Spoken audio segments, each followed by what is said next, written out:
একসময় দেশের কৃষি পণ্যের সম্ভাবনাময় খাত ছিল পান, কিন্তু বর্তমানে এই খাতটি ঢুকছে একটি শক্তিশালী সিন্ডিকেটের কবলে। অভিযোগ উঠেছে বাংলাদেশ পান রপ্তানিকারক সমিতির প্রভাবশালী 4 নেতার একচেটিয়া নিয়ন্ত্রণ ও চাঁদাবাজির কারণে জিম্মি হয়ে পড়েছেন সাধারণ রপ্তানিকারকরা। এতে পানের সবচেয়ে বড় বাজার সৌদি আরব সহ বিশ্ব বাজারে রপ্তানি আয়ে বড় ধস নেমেছে। পান একটি দ্রুত পচনশীল কৃষিপণ্য। সঠিক সময়ে চালান না পৌঁছালে পুরো লট নষ্ট হওয়ার ঝুঁকি থাকে। অথচ সম্ভাবনাময় এই খাতটি এখন পুরোপুরি একটি সিন্ডিকেটের হাতের পুতুল। লোডশেডিং কিংবা ঘরের বাইরের তীব্র গরমে ওয়ালটন রিচার্জেবল ফ্যান থাকলে থাকবে শুধু বাতাস আর বাতাস। ব্যবসায়ীদের অভিযোগ, 2002 সালে প্রতিষ্ঠার পর থেকে গত 2 যুগ ধরে বাংলাদেশ পান রপ্তানিকারক সমিতির নিয়ন্ত্রণ একই ব্যক্তিদের হাতে। সভাপতি একরামুল করিম, সাধারণ সম্পাদক জামাল উদ্দিন শিকদার, সহ-সভাপতি মামুন এবং সাংগঠনিক সম্পাদক মুকুল, এই 4 নেতার ইশারা ছাড়া এক পাতাও পান রপ্তানি করতে পারেন না সাধারণ ব্যবসায়ীরা। বর্তমানে যারা সাধারণ রপ্তানিকারক আছে তারা কেউ রপ্তানি করতে পারতেছে না এবং তারা বায়ারদের ওই চাহিদা অনুযায়ী তাদের কারণে মাল এক্সপোর্ট করতে পারতেছে না, রপ্তানি করতে পারতেছে না।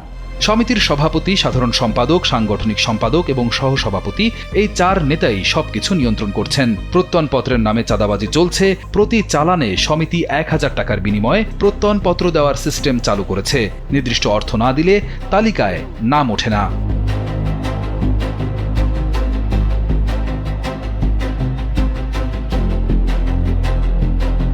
সাধারণ ব্যবসায়ীদের অভিযোগ, কাস্টমস কর্তৃপক্ষের কাছে প্রতি 2 থেকে 3 দিন পর যে তালিকা পাঠানো হয় সেখানে নাম ওঠাতেও দিতে হয় মোটা অঙ্কের চাঁদা।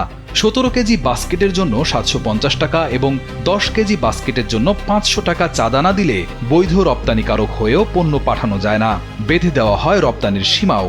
সদস্য পদের জন্য 25,000 টাকা ফি নির্ধারণ করা হলেও টাকা দিয়েও মিলছে না সদস্য পদ। জমজম গ্লোবাল এক্সপোর্টস অ্যান্ড ইম্পোর্টসের কর্ণধার মোহাম্মদ মুজিবুল হক চৌধুরী জানান, সব প্রক্রিয়া মেনে আবেদন করেও তারা সদস্য পদ পাচ্ছেন না।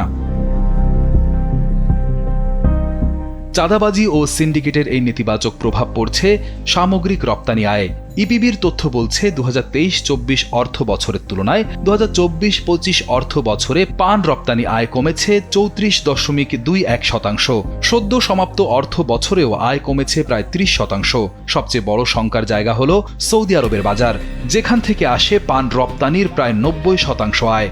রপ্তানি বিঘ্নিত হওয়ায় গত 30 মে জেদ্দাস্থ বাংলাদেশ কনসুলেটে লিখিত অভিযোগ জানিয়েছে সৌদি আরবের কৃষি পণ্য আমদানিকারক সমিতিও। পান রপ্তানিকারক সমিতি যারা নতুন করে সদস্য হতে চাচ্ছেন ওদেরকে মেম্বার তো বানাচ্ছেন না, সমিতি মেম্বার হওয়ার জন্য একটা ফর্ম আছে, এই ফর্মটুকুও কাউকে দিচ্ছেন না।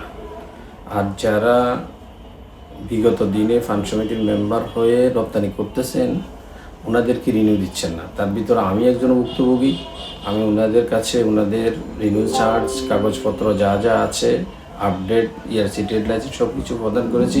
এরপরেও ওনারা আমাদেরকে কোনো রিনিউ দেননি, তাই আমি আজ পর্যন্ত রপ্তানি করতে পারতেছি না। এই অচলাবস্থা নিরসনে গত 8 এপ্রিল বাণিজ্য মন্ত্রণালয় রপ্তানি প্রক্রিয়া সহজ করতে নতুন সার্কুলার জারি করলেও হাইকোর্টের রিটের কারণে তা স্থগিত হয়ে যায়। ফলে ফিরে আসে সেই সমিতি নির্ভর পুরনো ব্যবস্থা।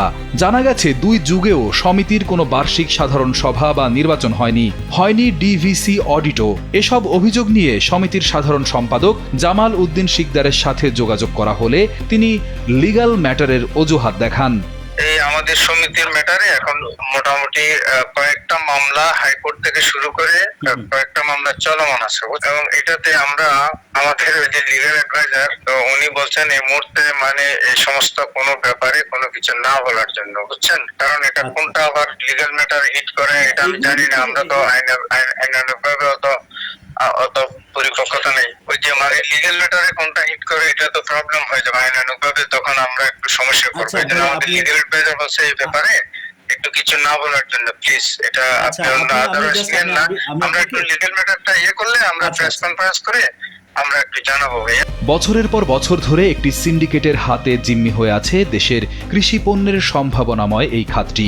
একদিকে আইনি জটিলতা ও আদালতের স্থগিতাদেশ, অন্যদিকে সমিতির স্বেচ্ছাচারিতা, এই দুইয়ের জাতাকলে পিষ্ট হচ্ছেন সাধারণ ব্যবসায়ীরা। সংশ্লিষ্টরা বলছেন, অবিলম্বে এই খাতের সিন্ডিকেট ভেঙে সরকারি নিবন্ধনের ভিত্তিতে উন্মুক্ত রপ্তানি ব্যবস্থা চালু না করলে অচিরেই সবচেয়ে বড় পানের বাজারটি হারাবে বাংলাদেশ।